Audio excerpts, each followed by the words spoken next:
ఇవాళ తులసి గబ్బార్డ్ వ్యాఖ్యలు మళ్ళీ ఎందుకు తెర మీదకి వచ్చాయి? She is so confident in conveying a message that we can do miracles with the help of the systems we have already invented.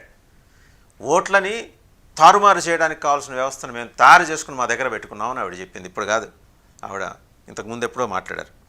అయితే మన ఎలక్షన్ కమిషన్ ఆఫ్ ఇండియా ఏం చెబుతోందంటే, భారతదేశం సరళమైన ఖచ్చితమైన క్యాలిక్యులేటర్లా పనిచేసే ఈవీఎంలను మాత్రమే ఉపయోగిస్తోంది. ఇవి హ్యాకింగ్కి అవకాశం లేకుండా ఎలాంటి ఇంటర్నెట్ ఇన్ఫ్రారెడ్తో అనుసంధానించడం లేదు అని. రైట్, ఇంటర్నెట్ తోటి ఇన్ఫ్రారెడ్ తోటి మీరు అనుసంధానించి ఉండకపోవచ్చు, బట్ వాటిలో ఉపయోగించే చిప్స్ని ఆల్రెడీ డిజైన్ చేసి నిర్దిష్టమైన పోలింగ్ కేంద్రాలకు మీరు పంపించుండొచ్చు. ఇలాంటి సందేహాలు వస్తున్నాయి.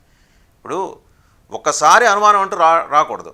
వచ్చిందా, ఇలాంటివన్నీ ఇంకా దానికి ఉప అనుమానాలు వచ్చేస్తాయి. అంటే దానికి సబ్ వేసుకుంటూ వస్తే 1, 2, 3, 4 దాని కింద బోల్డెన్ సందేహాలు. మరి వీటికి సమాధానం ఈసీ దగ్గర ఉందా, ఎలక్షన్ కమిషన్ ఆఫ్ ఇండియా దగ్గర ఉందా? ఇప్పుడు చెప్పిన వాళ్ళు ఎవరో దారిడిపోయే దానయ్య, గుంపులో గోవిందయ్య అయితే చెప్పలా, తులసి గబ్బార్డ్ చెప్పారు. షీఈ్ intelligence directorate chief, national intelligence chief, ESA. వాళ్ళు తయారు చేసి పెట్టుకున్నామని అంటున్నారు ఆవిడ. మరి అలాంటి మన దగ్గర